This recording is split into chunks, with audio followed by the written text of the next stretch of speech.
This is just one of the many polling sites across New York City and across New York States. We all know that words matter for politicians. Election observers will tell you they also matter for voters out on the streets and definitely here at the polling site. Fulfilling the civic duty of casting a vote in this upcoming presidential election requires patience. And Uncle Joe, and Uncle Joe. As hundreds of voters found out on the first day of early voting in New York Monday outside Madison Square Garden. There's certainly a large gray area regarding what is and is not allowed, or better yet, what will or will not be tolerated in this polarized, tension-filled week leading up to Election Day. What, you can't say Trump 2020 now? Say it again.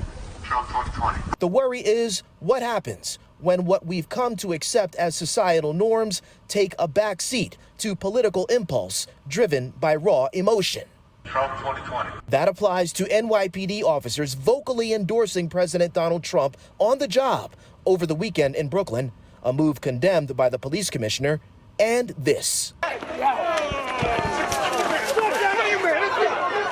Street scuffling in Manhattan between supporters of President Trump and former Vice President Joe Biden. Constitutional law scholar Gloria Brown Marshall. People are afraid that those entities are going to come out and that they're going to be called upon if they see that they're losing the election or their candidate is losing the election. They might come out to intimidate voters. This scene serving as a vivid reminder that elections, even contentious ones, succeed when decorum prevails on the streets and at polling sites. Everyone should be given every opportunity to vote. Sean Morales Doyle is Deputy Director of Voting Rights and Elections at NYU Law School's Brennan Center for Justice. Voter intimidation is a crime. It's a federal offense. It's a state offense in most parts of the country. There are laws to prevent the kinds of bad behavior that we have seen occasionally. There are going to be things that go wrong in this election, as there are in every election. And it's not to say that people shouldn't worry about those things, but we've got the rules and the infrastructure and the experience to get through these things.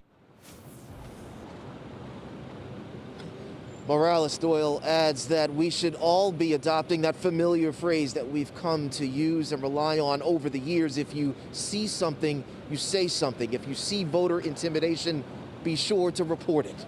We're live at MSG tonight. Jay Dow, Pix 11 News.